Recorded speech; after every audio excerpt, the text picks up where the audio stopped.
This video is brought to you by AKSIAS. So today's topic mission Shakti. ఈ మధ్యకాలంలో news పేపర్లో చాలా ఎక్కువగా వచ్చింది ఇది. అసలు ఏంటి మిషన్ శక్తి అనేది మనం చూద్దాం.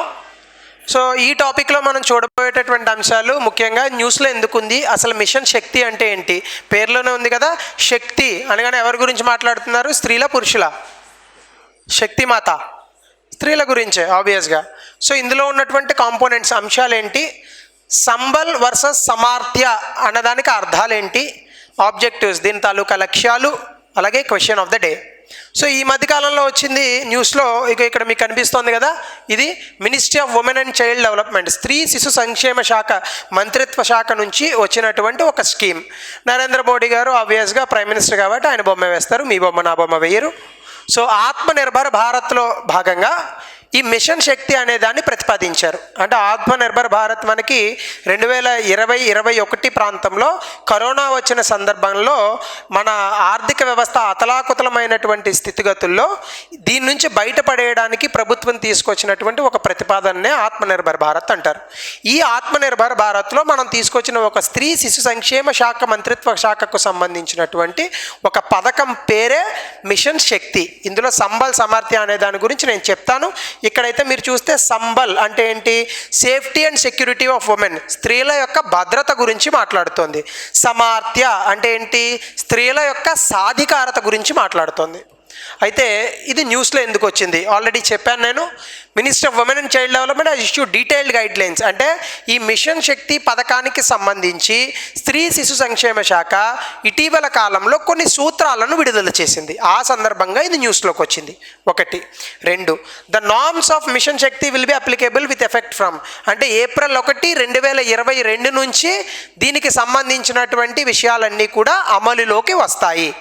సో అసలు ఏంటి పథకం చూద్దాం. Mission Shakti was launch during the 15th finance commission period, అంటే 15వ ఆర్థిక సంఘం యొక్క కాల పరిమితి ఎప్పటి వరకు ఉంది మనకి, 2021 నుంచి 2025 వరకు ఉంది. అంటే 21-22 అని ఎందుకన్నామంటే ఆర్థిక సంవత్సరం మనకి ఏప్రిల్లో మొదలై మార్చితో ముగుస్తుంది కాబట్టి. సో 2021 నుంచి 2025 వరకు ఉన్నటువంటి 5 సంవత్సరాల కాల పరిమితిలో ఈ మిషన్ శక్తి అనే దాన్ని ప్రవేశపెట్టారు. Point number 1. Point number 2, it is an integrated women empowerment programme, అంటే స్త్రీ సాధికారతకు సంబంధించి స్త్రీలను ఒక అడుగు ముందుకు వేయాలనేటటువంటి దృక్పథంలో ప్రభుత్వం కూడా ఎప్పుడూ ఆలోచిస్తూ ఉంటుంది. అందుకే దాదాపుగా ప్రతి సంక్షేమ పథకంలో 1/3% స్త్రీలకు అందే విధంగా ప్రభుత్వం కొన్ని నిర్ణయాలను కూడా తీసుకుంటూ ఉంటుంది. ప్రధానమంత్రి ఆవాస్ యోజన అనేటటువంటి పథకంలో దాదాపుగా స్త్రీలందరికీ కూడా, అంటే ఇల్లు ఎవరెవరికైతే శాంక్షన్ అయిందో స్త్రీల పేరు మీద శాంక్షన్ చేసినారు అవి. సో ఇట్లాంటి కొన్ని నిర్ణయాలు తీసుకుంటున్నారు. అందులోనే భాగంగా స్త్రీల యొక్క భద్రతా అంశాలకు సంబంధించి, స్త్రీల యొక్క సాధికారతకు సంబంధించి అమలులోకి తీసుకొచ్చినటువంటి పథకాన్నే మిషన్ శక్తి అంటారు. It is an integrated women empowerment programme, అంటే స్త్రీ సాధికారతకు సంబంధించినటువంటి ఒక కేంద్ర ప్రభుత్వ పథకము. ఇందులో కాంపోనెంట్స్ ఏముంటాయి, ఫస్ట్ది సంబల్. సంబల్ అంటే ఆల్రెడీ మీకు ఇందా చెప్పాను, it is for safety and security of women. ఎందుకు safety and security of women గురించి ఇంత ఎక్కువగా మాట్లాడుతున్నది, ఎందుకంటే ఇప్పుడున్నటువంటి ఒక ఆధునిక ప్రపంచంలో స్త్రీ సాధికారత అనేటటువంటిది ఎంతవరకు బాగా ప్రజ్వలిల్లుతోందో అంతే రకంగా స్త్రీలపైన జరిగేటటువంటి అకృత్యాలు కూడా పెరుగుతున్నాయి. 2012లో ఒక నిర్భయ, 2020లో ఒక దిశ, రేపు మరొక రాకూడదనే కోరుకుందాం. కానీ ఇలాంటివి జరుగుతూనే ఉన్నాయి. అంటే మనం ఎంత కఠినతరమైనటువంటి శిక్షా స్మృతులు అవలంబించినప్పటికీ, ఎంత కఠినతరమైనటువంటి శిక్షలు విధించినప్పటికీ, మనం జనాల్లో చాలా ఎక్కువగా అవేర్నెస్ని తీసుకొచ్చినప్పటికీ కూడా స్త్రీలపైన జరిగేటటువంటి అకృత్యాలు, ఇంకా స్త్రీలని జన్మ స్థానంలోనే చంపేసేటటువంటి ఈ అలవాట్లు ఇంకా పోలా మన దేశంలో. ఈ మధ్యకాలంలో నేను న్యూస్లో చదివాను, ఎక్కడో ఎవరో ఒక ఆడపిల్ల పుట్టిందని తీసుకెళ్ళి బావిలో పడేసిందంట తల్లి. ఎందుకమ్మ పడేసావంటే వాళ్ళ అమ్మమ్మ, వాళ్ళ అత్త, వాళ్ళ అమ్మ ముగ్గురు మనందరం ఆడపిల్లలమే, ఇంకొక ఆడపిల్ల ఎందుకు అని చెప్పారట. అలా అనుకుని ఉంటే ఆవిడ పుట్టేది అసలు. సో భద్రతకు సంబంధించిన అంశాలు అంటే ఇక్కడ కేవలం మీరు స్త్రీలపైన జరిగేటటువంటి అత్యాచారాల నుంచి, అకృత్యాల నుంచి స్త్రీలకు భద్రత గురించి కాదు. ఇక్కడ స్త్రీలకు జరిగేటటువంటి అకృత్యాలు, అత్యాచారాల గురించి కూడా కాదు. అవి మాత్రమే కాకుండా పుట్టుకలోనే స్త్రీలను మనం దూరం చేసేటటువంటి ఒక సాంప్రదాయం ఉంది మన దేశంలో, మెటాసన్ ప్రిఫరెన్స్ అని. అబ్బాయి పుట్టేంత వరకు మనం అమ్మాయిల్ని కంటాడు, ఆ తర్వాత ఇంకొక అబ్బాయి కావాలని మళ్ళీ కంటాడు, మళ్ళీ అమ్మాయి పుడుతుంటుంది చంపేస్తుంటారు. దీన్ని మెటాసన్ ప్రిఫరెన్స్ అంటారు. సో ఈ స్త్రీలని మనం ఏవైతే ఉన్నాయో వీటిని కొంచెం తగ్గించాలి. దాని గురించి సంబల్ అనేటటువంటిది వచ్చింది. స్త్రీ శిశు మరణాలు ఇవన్నీ మాట్లాడతాం మనం. అలాగే ఇట్ కన్సిస్ట్ ఆఫ్ స్కీమ్స్. అయితే ఇక్కడ ఏంటిది, ఇది ఏదో కొత్త పథకం కాదు. ఇందులో ఆల్రెడీ ఉన్నటువంటి కొన్ని పథకాలని కలిపేసి కొత్త పథకంగా రూపొందించారు. అంటే ఇట్స్ లైక్ ఏ కొలాబరేషన్. ఎట్లా? One stop centre. అంటే స్త్రీలకి ఏ ఇబ్బంది వచ్చినా, అంటే ఉదాహరణకి వాళ్ళు ఏదో చీకట్లో ఉన్నారు, భయం వేస్తుంది, ఏదైనా పెట్రోల్ వెహికల్ కావాలి, పెట్రోల్ వెహికల్ పోలీస్ది, కాల్ చేయొచ్చు. వాళ్ళకి ఏదో మరొక ఇబ్బంది వచ్చింది, కాల్ చేయొచ్చు. ఇలాంటి వాటికి వన్ స్టాప్ సెంటర్ అవుదాన్ని. అంటే పోలీసులకి 100 కొడితే ఎట్లా వెళ్తుందో వన్ స్టాప్ సెంటర్ మన స్త్రీలకు కూడా పెడతామన్నమాట. 1, 2 ఉమెన్ హెల్ప్ లైన్. ఇందాక చెప్పాను కదా, వన్ స్టాప్ సెంటర్ అంటే భౌతికంగా ఉంటుంది, హెల్ప్ లైన్ అంటే ఫోన్ నెంబరు. బేటీ బచావ్ బేటీ పడావ్ బాగా తెలిసే ఉంటుంది మీ అందరికీ కూడా. ఇది చాలా అద్భుతంగా వచ్చినటువంటి నినాదం. ఆడవాళ్ళని చదివించండి, ఆడవాళ్ళని బ్రతకనివ్వండి, అదే నినాదం అది. With a new component of నారీ అదాలత్స్. ఈ మధ్యకాలంలో వచ్చింది, ఎక్కువగా ప్రిలిమినరీ ఎగ్జామ్లో అడిగేటటువంటి అవకాశం ఉన్నటువంటి ప్రశ్న. నారీ అదాలత్స్ ఏంటంటే women collectives to promote and facilitate alternative dispute resolution and gender justice in society. స్త్రీలలో వదిలివేయబడినటువంటి స్త్రీలు, అకృత్యాలకు గురైనటువంటి స్త్రీలు, అత్యాచారాలకి గురైనటువంటి స్త్రీలు, ఏ విధమైనటువంటి సపోర్ట్ లేనటువంటి స్త్రీలు ఉంటారు, వీళ్ళందరికీ ఒక సమాధానం చెప్పేటటువంటి ఒక ప్రభుత్వ ప్రదేశాన్ని నారీ అదాలత్స్ అంటారు. అంటే ఇదేంటిది, ఇప్పుడు జెండర్ జస్టిస్ అంటే ఏంటి, ఏదో భర్తకి భార్యకి గొడవ వచ్చింది, భర్త కొట్టేశాడు భార్యని, కోర్టులకు వెళ్ళారు, ఎక్కడా కూడా న్యాయం జరగట్లేదు. కానీ ఈ నారీ అదాలత్స్లో స్త్రీల వైపు న్యాయం చేసేటట్టుగా కొన్ని చర్యలు తీసుకుంటారు. సో ఇలాంటి వాటిని మనం ఏమంటాం, నారీ అదాలత్స్ అంటాం. అంటే women collectives to promote facilitate alternative dispute resolution. అంటే ఏవైనా వాళ్ళకి కొన్ని ఇబ్బందికరమైనటువంటి న్యాయపరమైనటువంటి సమస్యలు వచ్చినప్పుడు కోర్టుల ద్వారా కాకుండా ఇతర మార్గాల ద్వారా వాళ్ళకి కొంత స్వాంతన కలిగించేట్టుగా మనం ఒక కొత్త రకమైనటువంటి ఒక నిర్మాణాన్ని తీసుకొచ్చాం. దాన్నే నారీ అదాలత్స్ అంటారు. లోక్ అదాలత్స్ అని ఉన్నాయి చూసారా. లోక్ అదాలత్స్ అంటే ఏంటి, కోర్టుల్లా ఉండేటటువంటి కోర్టులు, కానీ కోర్టులు కాదు. ఇక్కడ కూడా నారీ అదాలత్స్ అంటే only for women and women issues. దీన్ని ఏమంటాం, నారీ అదాలత్స్. అంటే ఇవన్నీ కలిపితే Nari Adalats plus Beti Bachao Beti Padhao plus help line plus one stop centre is equal to mission Shakti. అలాగే it is for empowerment of women, స్త్రీ సాధికారత కోసం తీసుకొచ్చినటువంటి పథకం. It consist of earlier schemes. ఏంటి, ఉజ్వల అంటే ఏంటి, గ్యాస్ ఇవన్నీ ఇస్తారు కదా అవి. Swadhar Greh and working women hostel పేరులోనే ఉంది. వర్కింగ్ ఉమెన్ హాస్టల్ ఉంటుంది, ఏదైనా వర్క్ చేసుకునేటటువంటి ఉమెన్ అక్కడ ఉంటే కొంత భద్రతాపరమైనటువంటి ఇబ్బందులు వస్తాయి కనుక అలాంటివి చేయకుండా వర్కింగ్ ఉమెన్స్ హాస్టల్ ప్రభుత్వమే నడిపిస్తుంది. అవి ఒకటి. In addition existing schemes of national creches scheme. Creches scheme అంటే మనకి జనరల్గా చూడండి, అప్పుడే పుట్టినటువంటి పిల్లల్ని తీసుకొని కూడా కొంతమంది ఆఫీసులకు వెళ్తూ ఉంటారు. ఈ పిల్లలకి పాలు అది పట్టాలంటే పాపం వాళ్ళకి కొంత ప్రైవసీ ఉన్నటువంటి ప్లేస్లు ఉండాలి. దాన్ని ఏమంటామంటే క్రెచెస్ అంటాం. సో ఈ క్రెచె స్కీమ్స్ అనేది మనం ప్రతి ఆఫీస్లో ఒక క్రెచె రూమ్ ఉండాలి. అంటే ఉదాహరణకి ఇప్పుడు ఇది ఒక ఆఫీస్ అనుకోండి, ఇక్కడ ఒక క్రెచె రూమ్ ఉండాలి. అంటే ఎవరైనా పిల్లల్ని తీసుకొచ్చి వాళ్ళని కొంచెం చూసుకునేటటువంటి ఆడవాళ్ళు ఎవరైనా ఉంటే వాళ్ళకి ఒక సెపరేట్ రూమ్ ఇవ్వాలన్నమాట. అలాగే ప్రధానమంత్రి మాతృవందన యోజన. సో మాతృవందన యోజన అనేటటువంటిది ఇది ఒక స్కీము. సో దీని గురించి నేను మరొక యూట్యూబ్ వీడియో చేస్తాను. జనరల్గా చెప్పేస్తాను, మాతృవందన యోజన అంటే ఎవరైతే గర్భం దాల్చినటువంటి స్త్రీలు, ఇప్పుడే పిల్లల్ని డెలివరీ చేసినటువంటి స్త్రీలు ఉంటారో వాళ్ళ తాలూకా ఆరోగ్యాలకు సంబంధించి వచ్చినటువంటి ఒక స్కీమ్ ఇది మాతృవందన యోజన. అలాగే ఐసిడిఎస్ ఎప్పటి నుంచో ఉంది, అదేంటది ఇంటిగ్రేటెడ్ చైల్డ్ డెవలప్మెంట్ స్కీమ్. ఇప్పుడు ఈ స్కీమ్లు అన్నింటినీ మనం ఎందులో కలిపాం, ఇప్పుడు సమార్థ్యాలో కలిపాం. ఇందాక చెప్పినటువంటి స్కీమ్ని సంబల్లో కలిపాం. అర్థమైందా? అలాగే ఈ new component of gap funding for economic empowerment has also been added. అంటే ఉదాహరణకి స్త్రీలు ఏదో కొన్ని ఉద్యోగాలు వ్యాపారాలు చేస్తున్నారు, కానీ వాళ్ళకి వచ్చేటటువంటి ఎకనామికల్ బెనిఫిట్స్ సరిపోవట్లేదు. ఇప్పుడు ప్రభుత్వం ఏం చేస్తుంది, వాళ్ళకి ఎంత ఎకనామిక్ బెనిఫిట్ సరిపోవట్లేదో ఆ గ్యాప్ను ఫిల్ చేస్తుంది. ఉదాహరణకి ఎవరో ఒక స్త్రీ మంచి వ్యాపారం పెట్టి సమాజాన్ని ఆదుకుంటున్నారు, మంచి ఉద్యోగ కల్పన చేస్తున్నారు, కానీ ఏవో కొన్ని కోవిడ్ లాంటి కారణాల చేత ఆ బిజినెస్ ఏదో ఇబ్బందులకు గురైంది. ఇప్పుడు ఎంత ఇబ్బందికి గురైందో, ఎంత డబ్బులు ఇస్తే ఆ బిజినెస్ మళ్ళా పూర్వ స్థాయికి వస్తుందో ఆ డబ్బులు ప్రభుత్వం ఇచ్చేటటువంటి ప్రయత్నం చేస్తారు. దీన్ని గ్యాప్ ఫండింగ్ అంటారు. అర్థమైందా? సో ఇదొకటి సమార్త్యాలో. ఇది కూడా ఏమవుతుంది, ఆడవాళ్ళు వాళ్ళ కాళ్ళ మీద వాళ్ళు నిలబడేటటువంటి కొన్ని పరిస్థితులు ఏర్పడతాయి. దీనివల్ల ఎప్పుడూ కూడా దేశం త్వరగా అభివృద్ధి చెందుతుంది. గాంధీ గారు ఎప్పుడూ ఒక మాట చెప్పేవారట, any country is not utilising the talents of the women will never see the development in short term అని.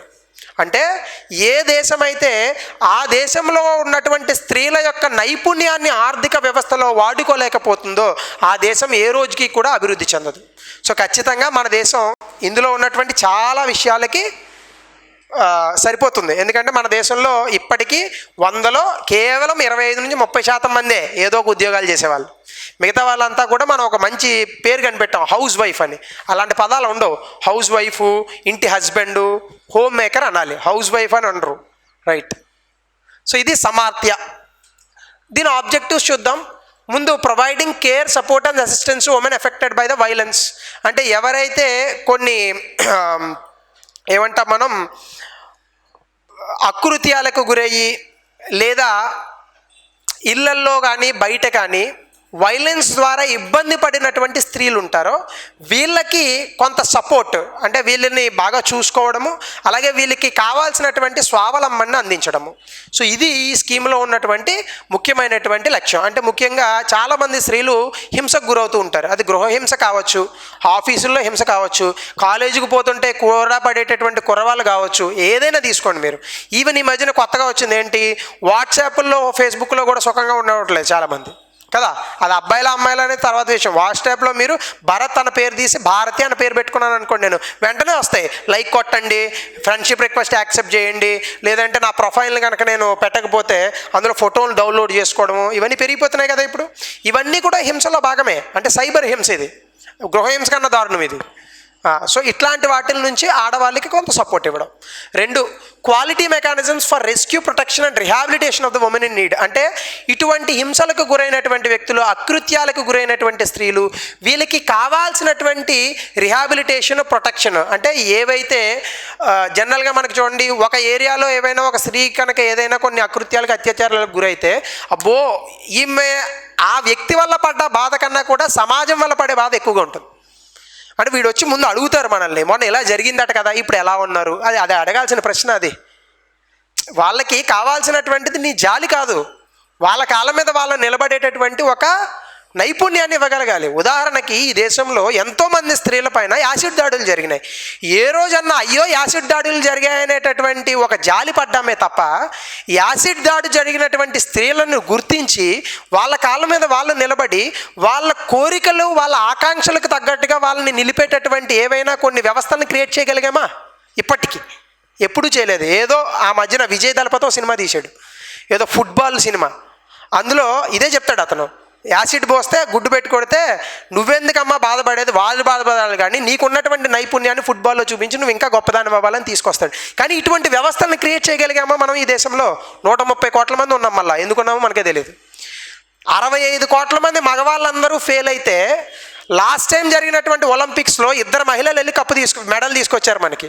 ఒక ఆమె రెజ్లింగ్లో, ఇంకొక ఆమె ఏమో పివి సింధు సిల్వర్ మెడల్ అనుకుంటా. సో ఇంత గొప్పగా దేశాన్ని నిలబెడుతున్నా కూడా ఇంకా స్త్రీ సాధికారత గురించి మనం ఎప్పుడు కూడా పెద్ద పెద్ద మూమెంట్స్ ఎప్పుడు చేయలే ఈ దేశంలో. మనకి చేసేటటువంటి నినాదాలు కానీ, మనం చేసేటటువంటి విప్లవాలు కానీ దేనికోసం? పక్క ఊరిలో ఓటుకి 2000 ఇచ్చారు, మా ఊరిలో 1000 ఇచ్చారు. ప్రభుత్వ ఉద్యోగాలు ప్రతి ఇయర్ నోటిఫికేషన్ రావట్లేదు. ప్రభుత్వ ఉద్యోగాలు రాకపోతే ప్రైవేట్ ఉద్యోగాలు కూడా చేయొచ్చు. ప్రభుత్వ ఉద్యోగాలు ఎందుకు చేయాలి అంటే కేవలం ఉద్యోగం కోసమే మాత్రమే కాదు, ఉద్యోగంతో పాటు ప్రజలకు చేయాల్సినటువంటి కొంత సేవ అనే లభ్యత మీకు వస్తుంది. అంటే ఆ సేవా గుణం అనేది మీలో ఉండాలి ఖచ్చితంగా. కానీ ఇప్పుడు మనం ప్రభుత్వ ఉద్యోగాలను ఎలా చూస్తున్నాం? ఉద్యోగంగా చూస్తున్నాం కదా. ఇప్పుడు ఎన్టీ రామారావు గారు లాంటి గొప్ప వ్యక్తులు చీఫ్ మినిస్టర్ అయ్యాక ₹1 తీసుకున్నారు శాలరీ, మనం సబ్జెక్టెడ్ టు కండిషన్స్ కదా. సో ఇట్లాంటి సిస్టమ్స్ని క్రియేట్ చేయాలి, అదొక objective. Quality mechanisms, improve accessibility to various government services. అంటే స్త్రీలకు ప్రభుత్వం నుంచి వస్తున్నటువంటి పథకాలు, సేవల్ని త్వరితగతిన స్త్రీలకు అందేటట్టుగా మనం కొన్ని నిర్ణయాలు తీసుకోవాలి, యాక్సెసిబిలిటీని పెంచాలి. అవేర్నెస్ అబౌట్ గవర్నమెంట్ స్కీమ్స్ అంటే ప్రభుత్వం స్త్రీల కోసం ఇస్తున్నటువంటి పథకాలకు సంబంధించి అవగాహన లేదు చాలామందికి. ఈ అవగాహన రాహిత్యాన్ని తొలగిస్తూ అవగాహనని పెంచాలి. అలాగే programmes, legal provisions to fight social evils అంటే మనకి కొన్ని సామాజిక రుగ్మతలు ఉన్నాయి. ఉదాహరణకి కట్నం ఒకటి, డొమెస్టిక్ వైలెన్స్ ఒకటి, సెక్షువల్ హెరాస్మెంట్ ఒకటి. వీటిలన్నిటిలోని డొమెస్టిక్ వైలెన్స్ని నేను పూర్తిగా వ్యతిరేకిస్తాను, సెక్షువల్ హెరాస్మెంట్ని డెఫినెట్గా పూర్తిగా వ్యతిరేకిస్తాను, కానీ డౌరీని పూర్తిగా వ్యతిరేకించను నేను. అంటే నేను డౌరీ తీసుకోవాలా, బట్ పూర్తిగా వ్యతిరేకించనంటే దీని మీద ఒక రకమైనటువంటి భావన ఉంది. ఏంటంటే ఆడవాళ్ళు కట్నాలు రావాల్సిన అవసరం లేదు, కానీ పెళ్ళిళ్ళు జరిగేటప్పుడు ఈ కట్నాలను వ్యతిరేకిస్తున్నారు. దీని మీద చాలా ఉంది. దీని మీద ఒక క్లారిటీ ఇవ్వాలని అనుకుంటున్నాను నేను. మీరు ఒక్కటి గుర్తుపెట్టుకోండి, ఒక వ్యక్తి 20,000 రూపాయలు సంపాదిస్తున్నాడు, ఆ వ్యక్తికి ఒక తల్లి వ్యక్తి బతుకుతున్నారు, 18,000 రూపాయలు ఖర్చు అవుతుంది, 2,000 రూపాయలు దాచుకున్నాడు. రేపొద్దున ఇతనికి పెళ్ళయింది. ఆ అమ్మాయి మాత్రం ఏమాత్రం చదువుకోలేదు, 5వ క్లాసే ఉంది, పాపం హౌస్ వైఫ్, హోమ్ మేకర్గానే ఉంటుంది, ఇంట్లోనే ఉంటుంది. ఇప్పుడు ఇతనికి వచ్చిన 20,000 రూపాయలు సరిపోతాయా? సరిపోవు. కాబట్టి ఇన్ జనరల్గా మనకి ఏం చెప్పారు, కట్నాలు అనేటటువంటి వాటిని తీసుకొచ్చారు. కానీ వరకట్న వేధింపులు పెరగడం వల్ల ఈ కట్నాలు ఒక రకంగా మారాయి. అయితే ఇక్కడ నేను చెప్పే ప్రశ్న ఏంటంటే, హిందూ సక్సెషన్ యాక్ట్ అని 1956లో ఒకటి వచ్చింది. హిందూ సక్సెషన్ యాక్ట్ ప్రకారం every women is a co equal hair to men. అంటే మనకి తల్లికి ఉన్నటువంటి ఆస్తుల్లో మగవాడికి ఎంత వస్తుందో ఆడవాళ్ళకు కూడా అంతే రావాలి. మనం ఇది చేస్తున్నామా? చేయట్లేదు కదా. అంటే తల్లిదండ్రులే వాళ్ళకు ఉన్నటువంటి ఆస్తిని సమానంగా పంచనప్పుడు బయట ఉన్నటువంటి వ్యక్తి తనకి చాలా తక్కువగా పరిమితిలో ఉన్నటువంటి ఒక సంపాదనలో ఈ కొత్తగా వచ్చిన భార్యని ఎలా పోషిస్తాడు? ఇది ప్రశ్న. సో ఇక్కడ కాన్సెప్ట్ ఏంటంటే, మీరు హిందూ సక్సెషన్ యాక్ట్ని కరెక్ట్గా ఇంప్లిమెంట్ చేస్తే కట్నాలు వాతంటే అవే పోతాయి. కట్నాలు అనేది మనం ఎందుకు కనిపెట్టాము, మనకు ఉన్నటువంటి 10 ఎకరాల్లో అమ్మాయికి 5 ఎకరాలు ఇవ్వం, 2 ఎకరాలు కట్నం అనేటటువంటి పేరుతో ఇచ్చి ఈ వ్యక్తి దగ్గరికి పంపుతాం. ఈ వ్యక్తి దగ్గరికి వెళ్ళినప్పుడు ఈ అమ్మాయి తన తాలూకా కొంత సంపాదన తీసుకొస్తుంది కాబట్టి ఆ అబ్బాయికి కొంత ఆర్థికంగా ఇబ్బందులు ఉన్నా ఈ సంపాదన తోడవుతుంది కాబట్టి ఏమవుతుంది, వాళ్ళ సంసారం సజావుగా నడుస్తుంది. ఇప్పుడు నేనున్నాను, నా కట్నం తీసుకోలేదంటే మా ఆవిడ వర్కింగ్, నాకన్నా ఎక్కువ సంపాదిస్తుంది కాబట్టి కట్నం అవసరమే లేదు నాకు. ఇప్పుడు అందరికీ ఇలాంటి పరిస్థితులు వస్తాయని లేదు కదా. కాబట్టి వరకట్న వేధింపులు ఖచ్చితంగా 100కి 200% వ్యతిరేకిస్తాం. కానీ కట్నం అనేటటువంటిది అంటే ఏమాత్రము 0తో కట్నం చేసుకోకూడదు అంటే మగవాళ్ళు కూడా రెడీగా ఉండరు. బహుశా నేను కూడా అబ్బాయిని కాబట్టి అలా చెప్తున్నానని మీరు అనుకోవచ్చు, కానీ ఇదే లాజిక్. ఎందుకు అంటే మీరు సింపుల్గా ఆలోచించండి. ఇప్పుడు ఈ వరకట్న వేధింపుల సమస్య కాసేపు పక్కన పెట్టండి. ఒక వ్యక్తి ఉన్నాడు, ఇంకొక అమ్మాయి ఉంది, వీళ్ళిద్దరికీ పెళ్లి జరుగుతుంది. జనరల్గా మన దేశంలో ఎస్పెషల్లీ తెలుగు రాష్ట్రాల్లో ఉన్న పోకడేంటి, అమ్మాయి 5-2 అంగుళాలు ఉంటే అబ్బాయి 5-6 ఉండాలి. అమ్మాయికి 20,000 శాలరీ వస్తే అబ్బాయికి 80,000 శాలరీ రావాలి. అమ్మాయి చామన్ ఛాయలో ఉంటే అబ్బాయి తెల్లగా ఉండాలి. ఇన్ని కోరుకుంటున్నారే ప్రతిదీని. మరి ఈ వ్యక్తి ఇతనికి ఉన్నటువంటి సంపాదనలో ఈ వ్యక్తిని ఎలా పోషిస్తాడు అనే అంశాన్ని గుర్తించాలా అక్కర్లేదా? అంతేనా? అంటే సింపుల్గా చెప్పాలంటే ఎప్పుడూ కూడా ఒక అమ్మాయి తాలూకా లేదా ఒక పెళ్లి కూతురు తాలూకా ప్రతి గుణగణాల్లో అబ్బాయిని ఎక్కువగా ఉండేటట్టే కోరుకుంటారు. అమ్మాయికి 2 ఎకరాలు ఉండి అబ్బాయికి ఏ ఎకరం లేకుండా ఉంటే పెళ్లి చేస్తారా తల్లిదండ్రులు? చేయరు కదా. సో వరకట్నం అనే దాంట్లో చాలామంది ఈ మధ్యన మైకులు పట్టుకొని సోషల్ మీడియాలో చాలా ఎక్కువగా చెప్తున్నారు.